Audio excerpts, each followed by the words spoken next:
Hola queridos estudiantes, queridas estudiantes, ¿cómo andan? Hoy les voy a traer lo que es asociación de resistencias, parte de estos tres videos que hice o haré de las tres leyes o cálculos básicos para lo que es la electrónica. Hoy la asociación de resistencia lo que vamos a ver es asociación en serie, en paralelo y mixto. Hay un par más de asociaciones específicas que son, por ejemplo, en configuración de estrella o en configuración de triángulo, que no vamos a ver hoy, quizás no lo vamos jamás. Pero está bueno saber que existen más que solamente eso. Yendo al video, ¿para qué nos sirve la asociación de resistencias? Vamos a ver que hay un montón de circuitos que se pueden simplificar gracias a estos cálculos de asociación de resistencias para hacerlos o más pequeños o para permitirnos mejor un análisis. Hay circuitos que su simplificación no nos va a servir en realidad para nada, ya que va a ser simplemente analítico, pero quizás encontremos otros que digamos, bueno, puedo asociar ciertas resistencias y generar un circuito mucho más pequeño que quizás me sirva a la hora de llevarlo a la práctica, de armarlo. Mientras menos resistencias tenga, menor va a ser el costo, menor va a ser la complejidad del circuito, etc. Vamos a arrancar por el más fácil. Vamos a arrancar por lo que es asociación en serie. Primero analicemos qué significa que dos o más componentes están en serie. Implica que a la hora de ingresar una corriente en el circuito, por ejemplo este circuito que tenemos aquí, en el que no puse una fuente porque no va al caso del análisis, le ingresáramos una corriente por acá, por ejemplo, una corriente en este sentido, entraría primero por la primera resistencia, después por la segunda y después por la tercera. Pero la corriente tiene por obligación, para ir desde el positivo hasta el negativo, en este caso de que dispusiéramos una fuente de esta forma, tiene la obligación de pasar por todos los componentes. ¿A qué vamos con esto? A que las resistencias entre sí están conectadas por un punto. ¿Está bien? R1 va a estar conectada por un punto de conexión que podemos llamar A R2, y R2 va a estar conectada a R3 por otro punto que podemos llamar B. Es decir, cada componente con otro componente, comparte únicamente un punto de conexión. Y la corriente está, por lo tanto, obligada a pasar por ahí. Podemos reconocer también un circuito en serie pensando que si yo saco uno de esos componentes, nos va a quedar un circuito abierto. Es decir, que no va a poder circular corriente porque va a haber un componente faltante que no cierre el circuito. Por ejemplo, si yo sacara la resistencia 2 del circuito, veríamos que la corriente no podría pasar. De hecho, no es que no podría pasar, no es que llegaría hasta A y se quedaría ahí y diría, oh, falta una resistencia, no puedo pasar. No circularía directamente, no habría circulación porque no estarían conectados bajo ninguna forma el positivo y el negativo. Hay un único camino de corriente. ¿Cómo se asociarían estas resistencias? La asociación en serie implica la sumatoria de todas las resistencias. Es decir, que la resistencia total, que va a ser la forma a la que vamos a llamar la resistencia producto de la asociación de todas las resistencias del circuito, va a ser igual a la sumatoria de cada una de las resistencias. En este caso, R1, R2 y R3.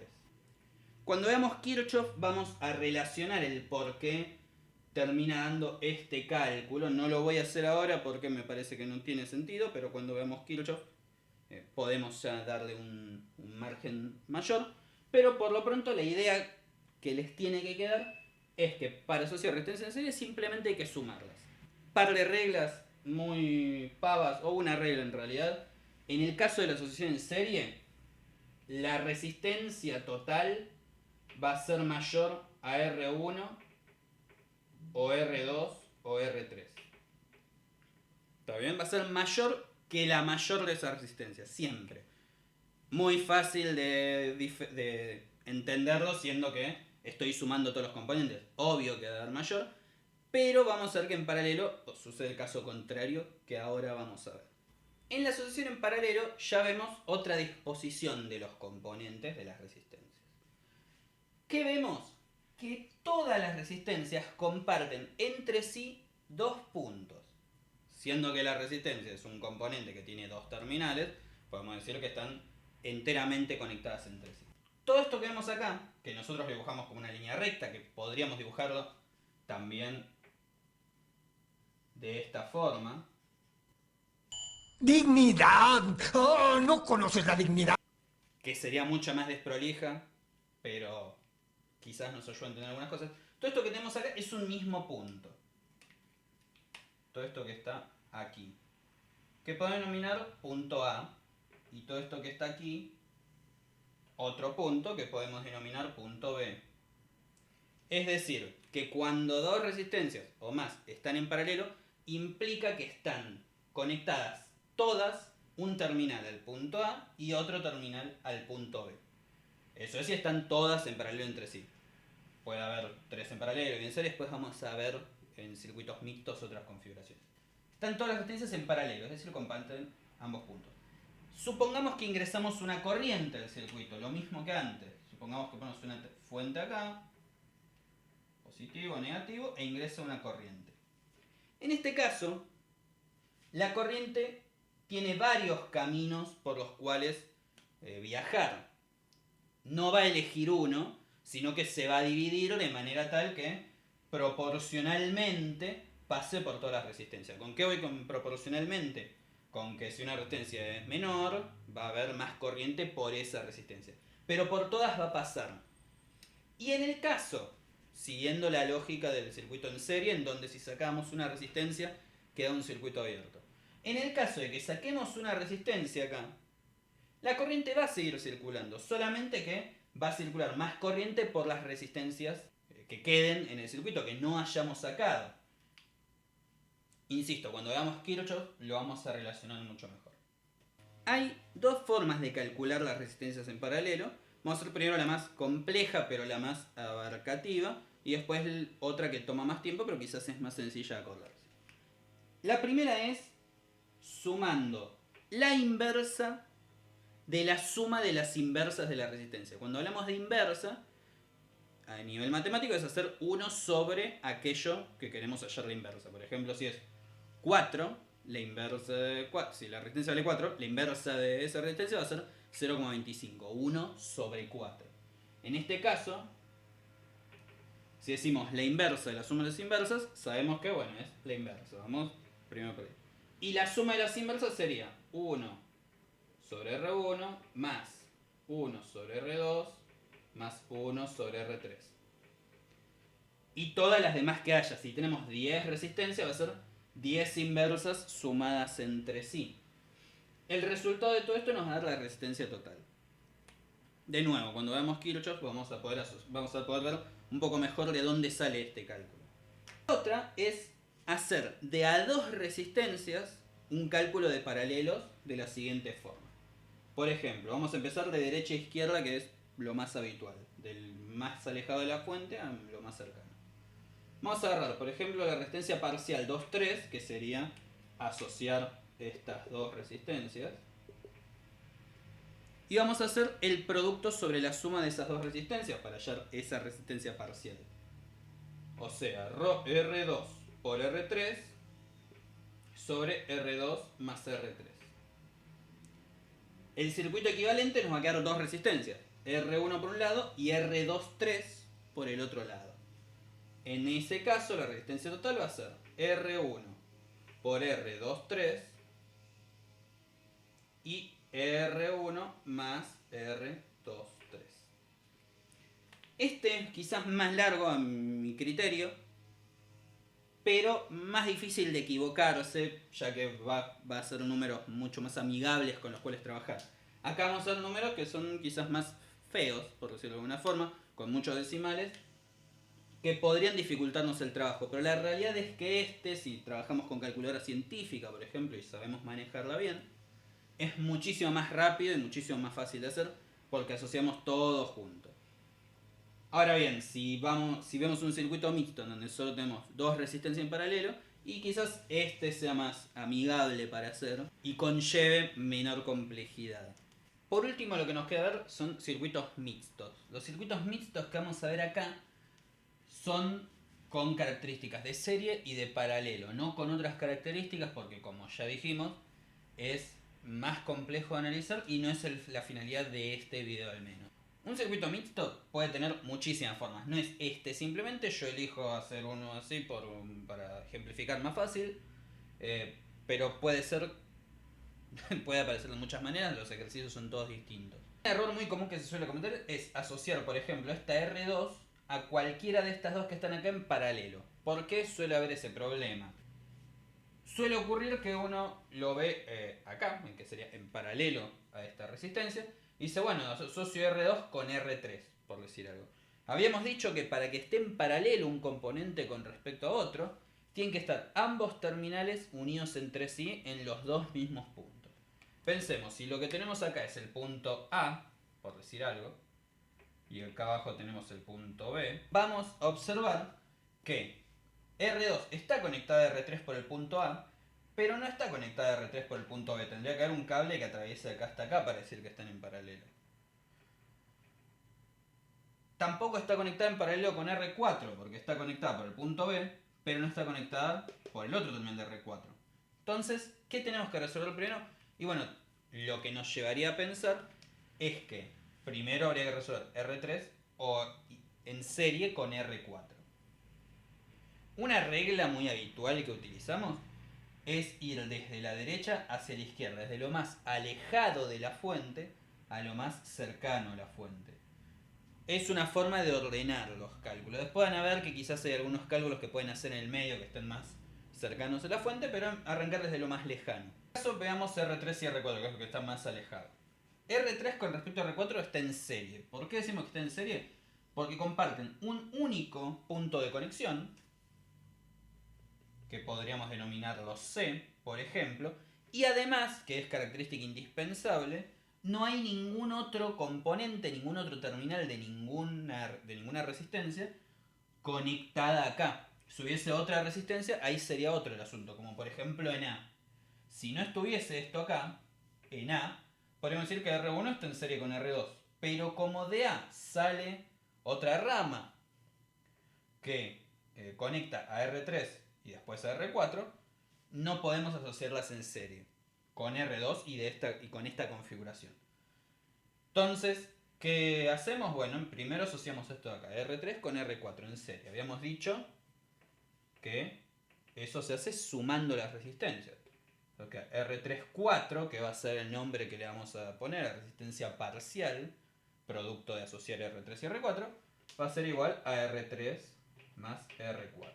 Les recomiendo en los ejercicios que vayan haciendo, los primeros al menos, que vayan haciendo cada circuito como va quedando. En este caso nos queda una única resistencia acá, que sería R3-4.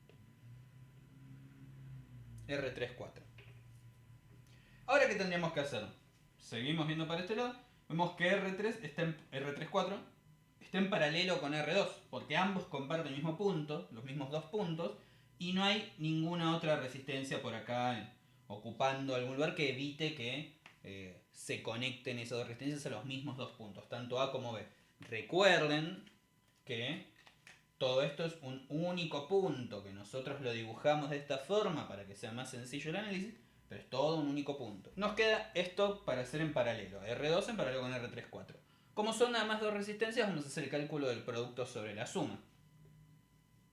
R2, 3, 4 igual a R2 por R3, 4 sobre R2 más R3, 4. Cosa que no sé si dije cuando estoy explicando en paralelo, pero por las dudas lo digo ahora. Que cuando hacemos un paralelo de dos resistencias, siempre el resultado va a ser menor que la resistencia más baja de ese paralelo. Al revés de en serie, que el resultado es más alto que la resistencia más alta. ¿Está bien? Dato de color, porque supongamos que tengo 7 una resistencia y 8 otra resistencia. Y el resultado me da, por ejemplo, 9. Bueno, algo me equivoqué en el cálculo. Tengo que saber que me va a dar más bajo que la más baja. O sea, menor a 7 me tiene que dar. Después, bueno, menor a 7 es infinitas posibilidades.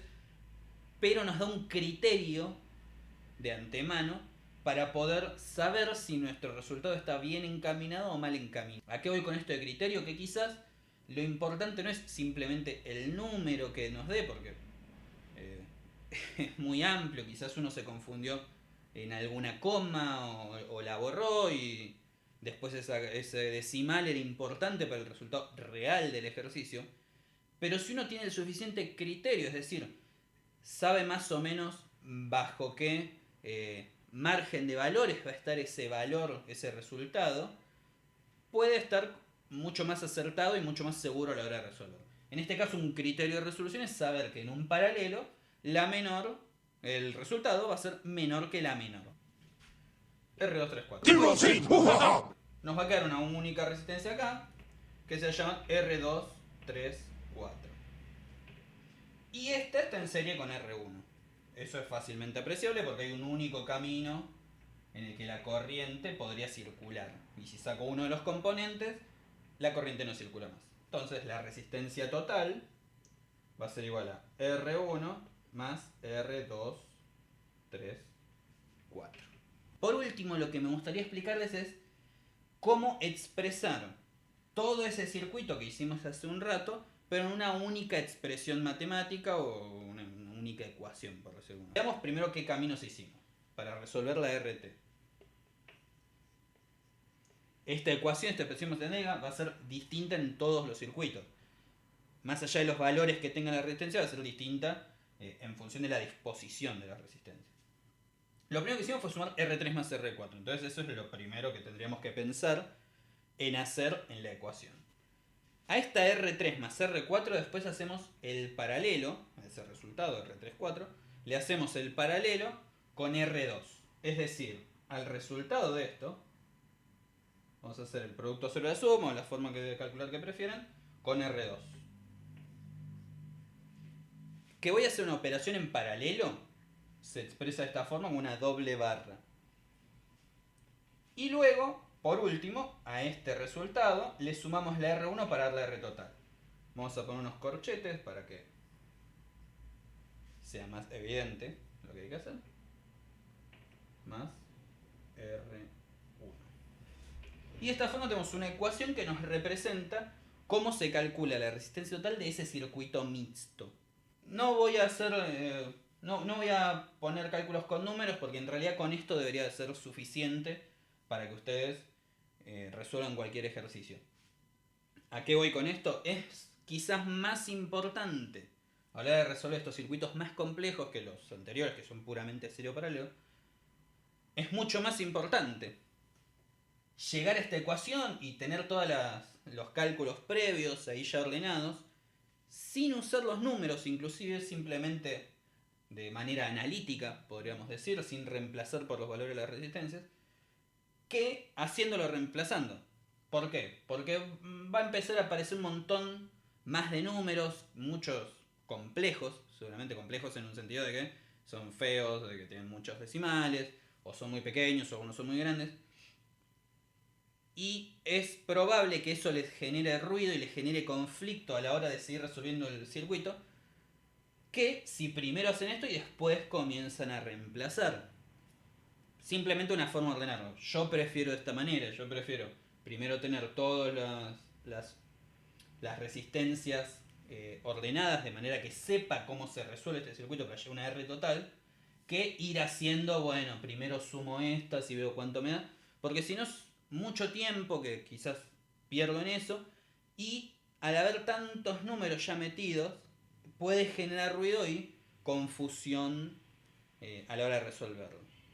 Entonces mejor primero llegar a esto. Primero saber, bueno, esta es la ecuación del circuito. Y después reemplazo con números y ahí veo el valor de la resistencia propiamente dicho. Bueno, espero que les sirva y les mando un saludo enorme.